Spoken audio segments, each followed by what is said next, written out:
So the last exercise in this problem 11 is a summary. First, on the left-hand side, you would have the impacts or the shocks. The first one is expansionary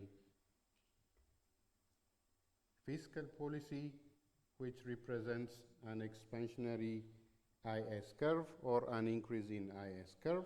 So expansionary fiscal policy is indicated by government spending and taxes, autonomous consumption, and autonomous components of investment.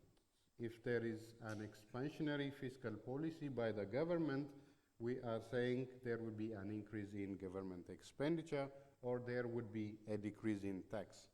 As you can see on the first two rows, if there is an increase in government expenditure or if there is a decrease in taxes, there would be a higher interest rate and there would be a higher income in the economy.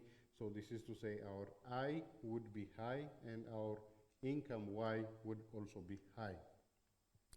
What would happen if our autonomous consumption component CO increase or our autonomous component of investment BO increase?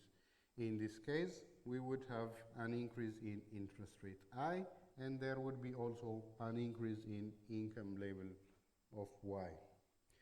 On the contrary, or on the opposite side, if we are looking at contractionary fiscal policy of the government, that is to say there would be a decrease in government expenditure and there would be an increase in taxes, this can also be reflected in the decrease of autonomous component of consumption CO and the autonomous component of investment BO.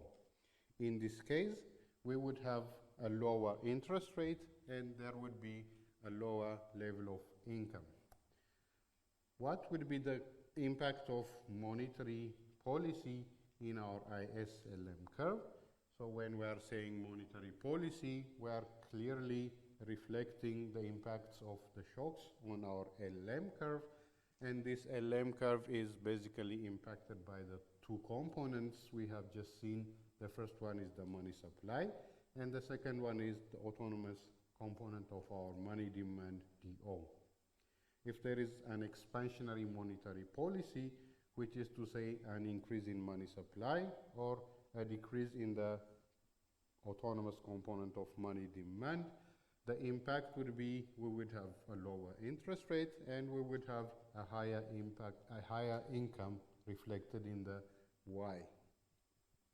On the other case, if we have a contractionary monetary policy, that is to say our money supply would decrease, our autonomous component of money demand would increase, and this would impact in a contractionary monetary policy. In this case, we would have a lower income and we would have again a higher interest rate as reflected in the graphs that we have just seen. So this is the end of problem number 11. Thank you for your attention. If you have questions, please feel free to let us know.